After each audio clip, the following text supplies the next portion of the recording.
Morning guys, I'm gonna go load up the kayak. I might do a little bit of fishing, but mainly just going to do a long-term review and a little bit of my setup because I've been using it now for possibly for a year now, I think, just over a year. So this is how I store it.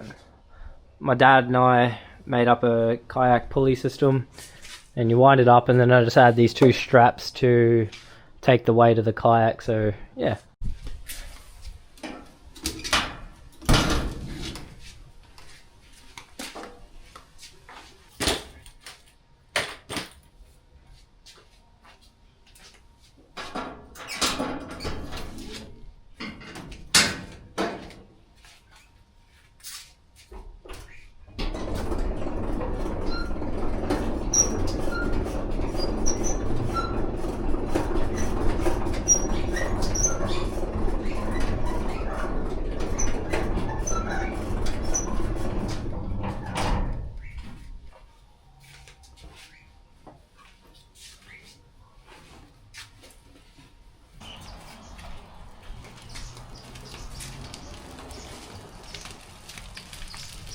I'm going to show you how I load it up onto my Ranger. So I have a King's tub rack. Alright, so they're designed to bolt on top of the tub, but with these Rangers you have a track in here that you can mount them in, just with some bolts. So that's how I've mounted the tub rack to the Ranger. I've got it so it's high enough to clear the aerial, so when I put the kayak on there, even with a little bit of movement over dirt roads and stuff, the kayak won't touch the aerial. And then I have these Seek kayak pads. They're designed for kayaks that I have strapped onto the tub rack. Yeah, I'll show you how I actually loaded up the kayak now. Normally I just leave all my paddle and my live scope pole in the kayak, then get the kayak,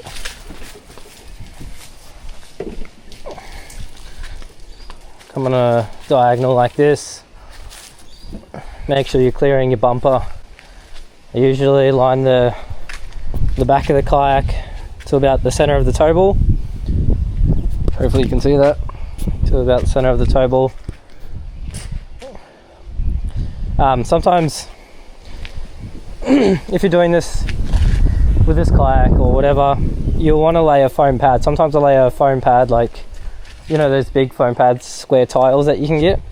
But I've also built these guards here that I spoke about in the past, so I don't actually wear the kayak out, because now once you get the kayak in this position, you lift it up until the back touches the ground and then walk the kayak up. I like to put my thumb in this hole and then rest it on the tub rack. Once you get it into this position, line up the back of the kayak, pull it straight, that's a bit better, and just lift it up and walk it on. I put my hand in front of the rudder and just push it on. So that hole for the the live bait well, I just go maybe 15 centimeters before the front pad, and that's perfect. That's like the perfect position. I've made up two straps, so one here, one here. The first one goes in this hole here, the second one goes to the furthest hole. Now I just pack the fishing gear that I'm going to bring for today. So I'll bring my box of lures. I might not use these, but I'll just bring them just in case. These are my B-bars. I'll definitely use those today. And it's very windy, so I'll bring my anchor and my battery for my motor. And you might have noticed that I got these two straps in this kayak trolley. So the first thing I did was add two of these M6 eyelets. So these outer ones, I loop it around the kayak. I loop the strap around the kayak and have somewhere to put the strap. And then these inner ones, so there's a couple of sections where when you're loading the kayak up on a steep bank, you can potentially bend it, which I've done in the past, and I've had to get my mate to TIG weld it up because I cracked it because one of these arms actually pushed in and caused it to crack. So this just gives it a bit more structure. So now it just stops it from opening up, working well now with these two straps. Load it up. That just goes upside down in there. My favourite part about kayak fishing is that I always forget something. Luckily I was just around the corner. Forgot my motor.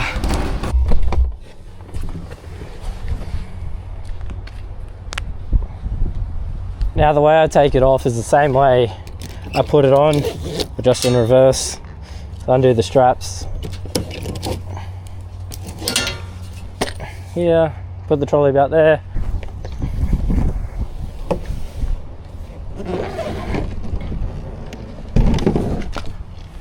Lower it down. Go far away enough from the car that the side of the kayak won't hit the bumper. Bench press it up. Kick the trolley into a position where it's going to roughly be. Lower it down. Lift up the back and then center the trolley. And then I'll just wheel it over and start loading up all my stuff. So the best position for my kayak and the trolley is the eyelets that I put on. I line them up to this section here right in front of the rail. So I'll get a bit more further forward, so about there, and now I'll run the strap through it.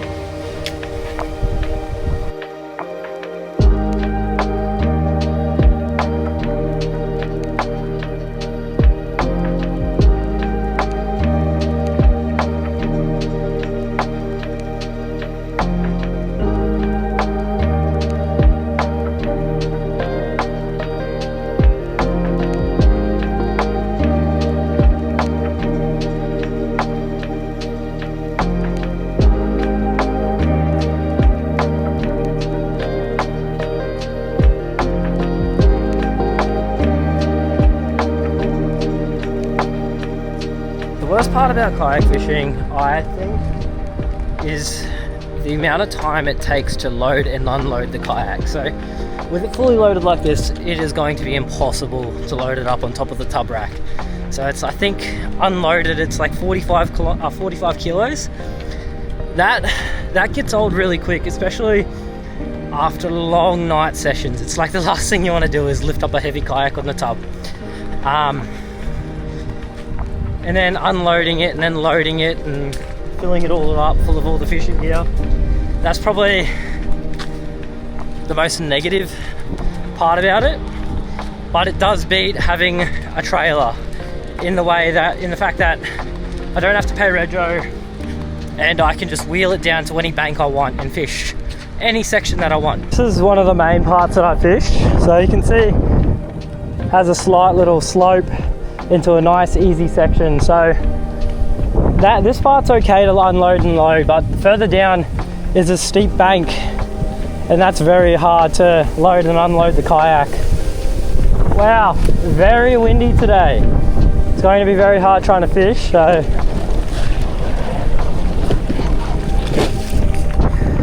see how I get it in the water. It's cold. Now let's pull the net out of the way. Undo the strap to the trolley, and because it's got the carabiners on the trolley, I can literally just pull it out.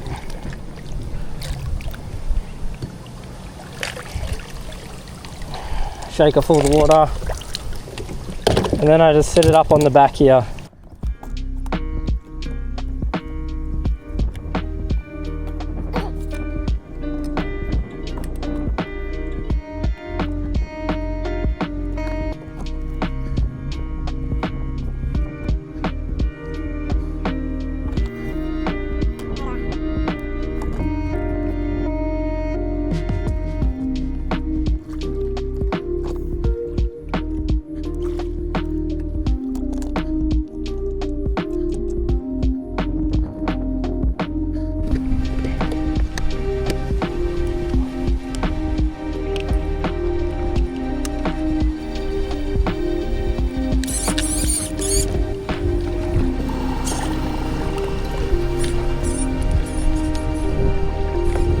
Alright, so the actual review of this kayak, I've written some notes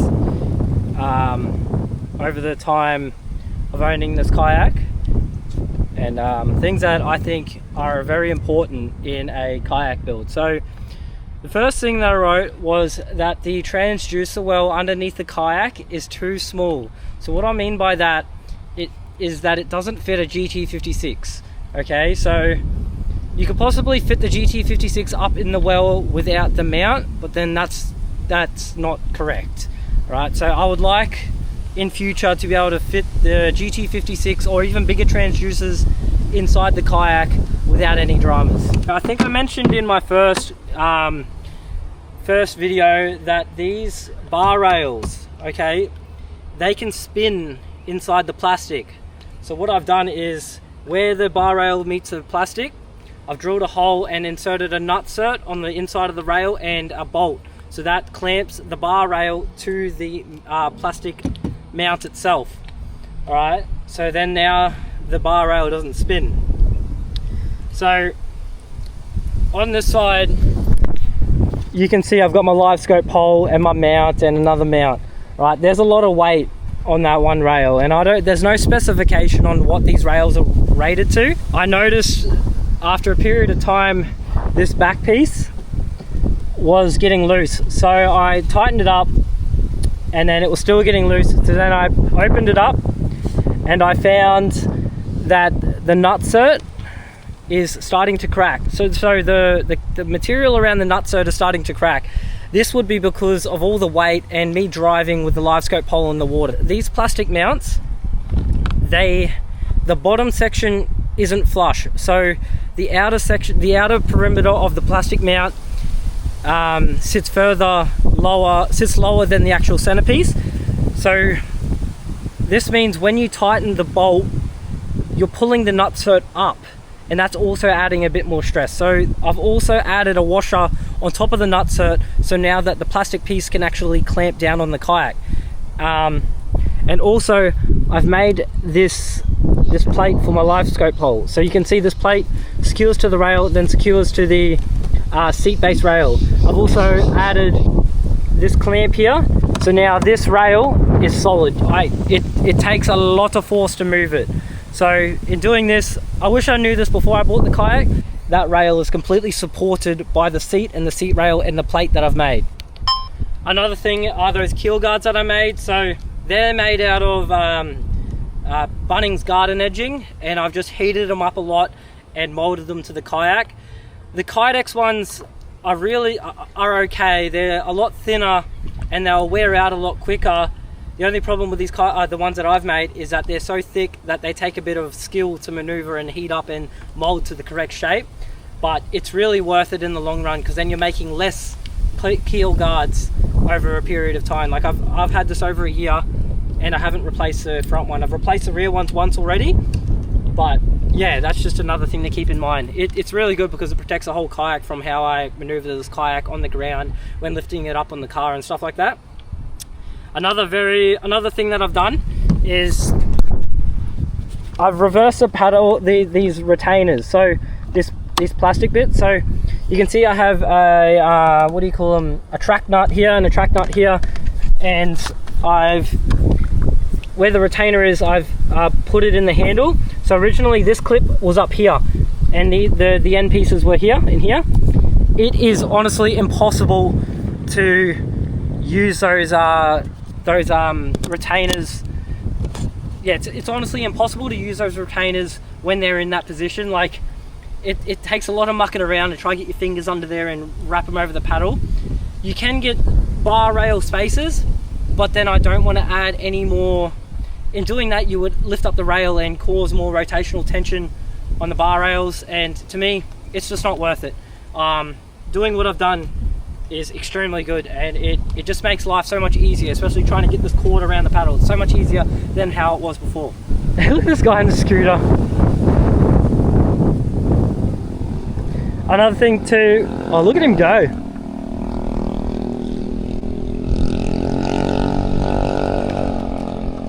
Another thing too, so this little 12 volt section that I've made, I've had to add this plastic cover over the top because One time I caught a fish and a bit of water got in the USB chargers and caused one of my cameras to have a little fit. It didn't break anything, but it was because when I catch a fish, I drag the fish over there and the water seeps in everywhere, so that shield will fix that issue.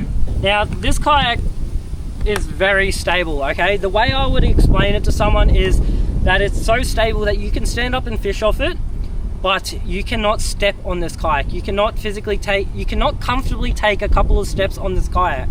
So yeah, that is how I would explain it. Like, easily any day of the week you can stand up and fish and comfortably do that, but if you try to take steps, then it gets a bit unstable. Yeah, that's just how I would explain the stability. It doesn't really affect me because I have live scope and I've set it up to sit down, but yeah, that's just something to keep in mind. Another thing too, you can buy outriggers for this kayak. The reason I wouldn't fit them is because they mount into the nutserts, all right? The reason I don't like that is the same reason for the bar rails. Over time, you may pull the nutsert out of the kayak. So in my opinion, it's just not worth doing, or I would find a way to actually strap the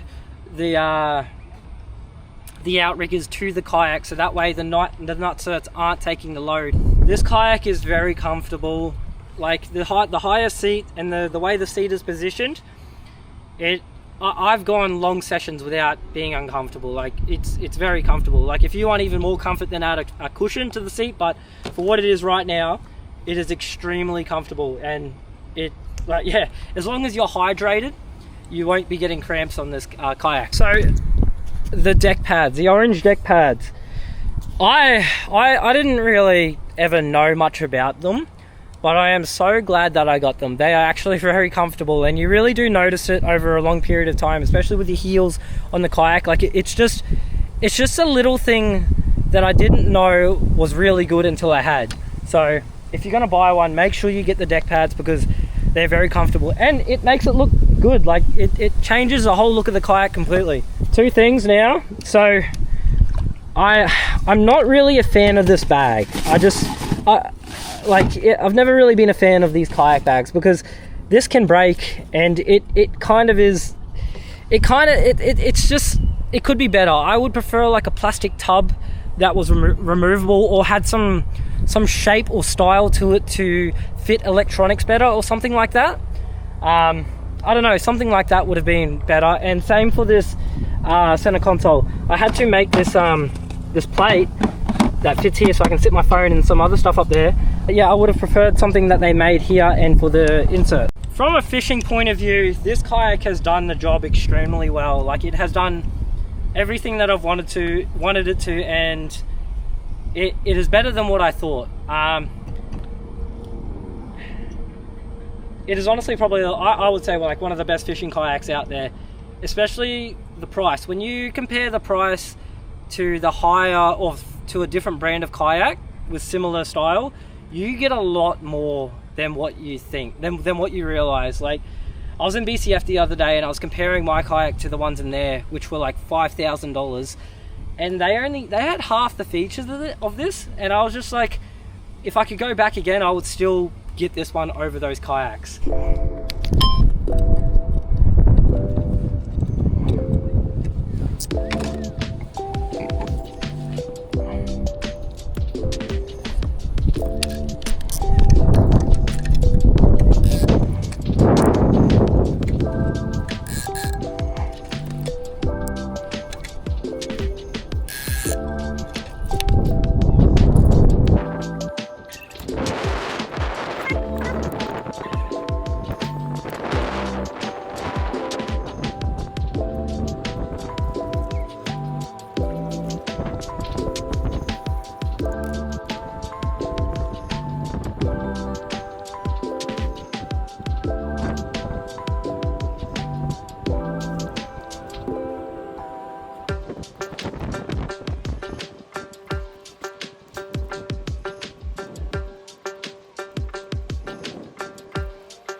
Oh.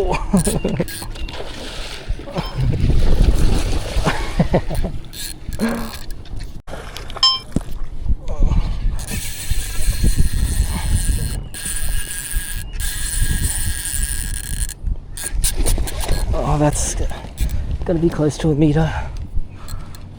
I don't know if I was recording that eat or if I stopped recording it. It's coming up. Coming up, coming up. Oh, around his gill. Not good. Not good.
Doesn't want to come up now.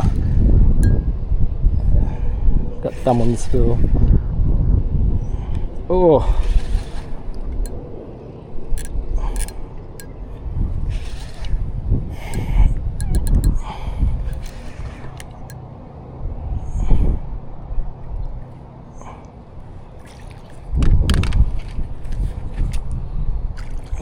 Go on. Look at the net.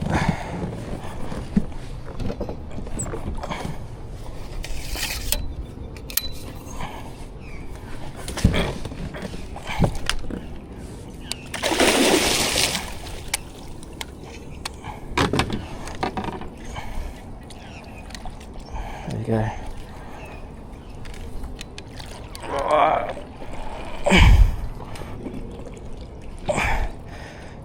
That's a big one. That's a giant one. This is one of the bigger ones. I'm gonna get this hook out of his face first. Down his throat. Oh, he's pissed off. Oh.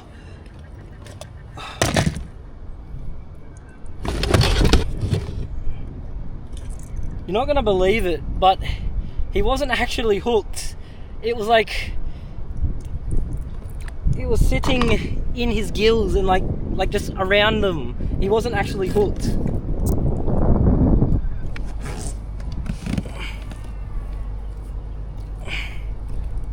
Here we go, guys.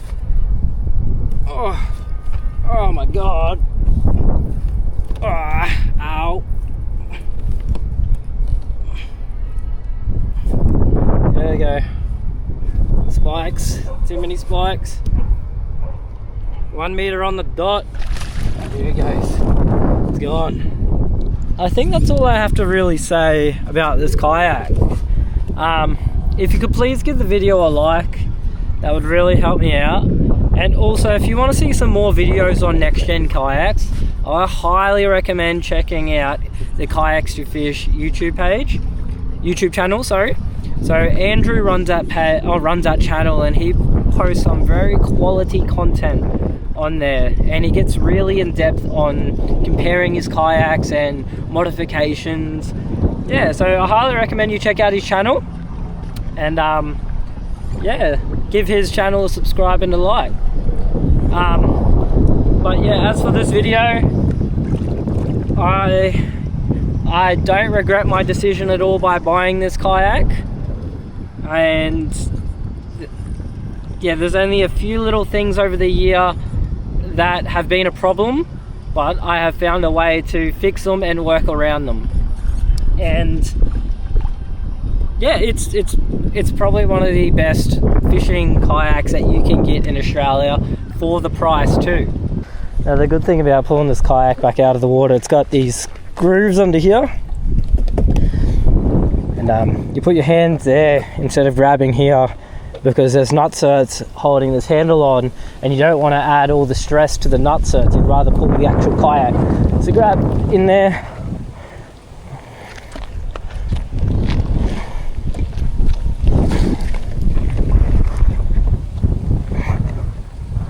and pull it out. I'm not gonna lie, it does take a bit of getting used to, and it is hard, but it's the best way.